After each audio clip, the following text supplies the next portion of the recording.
বন্যা ও জলাবদ্ধতার মধ্যে পরীক্ষা নেওয়া কতটা যৌক্তিক ছিল, আর পরীক্ষা পেছালে কি এমন ক্ষতি হবে? এইচএসসি পরীক্ষা ঘিরে চলমান বিতর্কের কেন্দ্রবিন্দুতে রয়েছে এইসব প্রশ্ন। একদিকে শিক্ষার্থী ও অভিভাবকদের একটি বড় অংশ চেয়েছে পরীক্ষা স্থগিত করতে, অপরদিকে শিক্ষা মন্ত্রণালয়ের নীতি নির্ধারকেরা পরীক্ষা চালিয়ে যেতে বদ্ধপরিকর। তবে এই চাওয়া না চাওয়ার দ্বন্দ্বের মাঝে কিছু বাস্তবতা সামনে এসেছে। এইচএসসি বা সমমান পরীক্ষা স্থগিত হলে শুধু একটি পাবলিক পরীক্ষার সূচি বদলাবে না, এর প্রভাব পড়বে ফল প্রকাশ, বিশ্ববিদ্যালয় ভর্তি পরীক্ষা এবং পরবর্তী শিক্ষাবর্ষের পুরো একাডেমিক ক্যালেন্ডারের উপর। স্যান্ডেলিনা সো, রূপচর্চায় আভিজাত্য। সরকারের ভাষ্য অনুযায়ী এসব কারণে সিদ্ধান্ত নেওয়ার আগে সার্বিক পরিস্থিতি নিবিড়ভাবে পর্যবেক্ষণ করা হয়। ৬৪ জেলার প্রশাসন, শিক্ষা বোর্ড, আইনশৃঙ্খলা বাহিনী এবং আবহাওয়া অধিদপ্তরের তথ্য উপাত্ত বিশ্লেষণ করেই অধিকাংশ বোর্ডে নির্ধারিত সময়ে পরীক্ষা চালিয়ে যাওয়ার সিদ্ধান্ত হয়। তবে বন্যায় সবচেয়ে ক্ষতিগ্রস্ত চট্টগ্রাম শিক্ষা বোর্ডের পরীক্ষা আগেই স্থগিত করা হয়েছিল।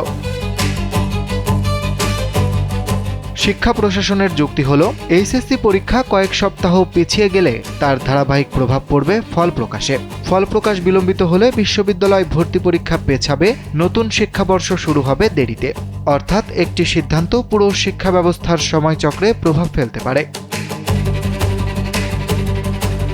তবে অন্যদিকে শিক্ষার্থী ও অভিভাবকদের একটি বড় অংশের প্রশ্ন, একাডেমিক ক্যালেন্ডার ঠিক রাখার চেয়ে পরীক্ষার্থীদের নিরাপত্তা ও সমান সুযোগ কি বেশি গুরুত্বপূর্ণ নয়? দেশের বিভিন্ন এলাকায় শিক্ষার্থীদের কোমর সমান পানি পেরিয়ে নৌকায় চড়ে কিংবা দীর্ঘ পথ ঘুরে পরীক্ষা কেন্দ্রে যেতে হয়েছে।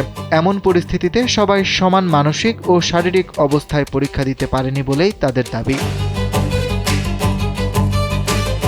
এই বাস্তবতায় স্থানীয় প্রশাসন কিছু এলাকায় বিশেষ ব্যবস্থা নেয়। কোথাও নৌকায় পরীক্ষার্থীদের পরিবহন, কোথাও পরীক্ষা শুরুর সময় পিছিয়ে দেওয়া এবং অতিরিক্ত সময় দেওয়ার মতো উদ্যোগ নেওয়া হয়। তবে সমালোচকদের মতে এসব ব্যবস্থা সংকট মোকাবেলায় সহায়ক হলেও সব শিক্ষার্থীর জন্য সমান পরিবেশ নিশ্চিত করতে পারেনি।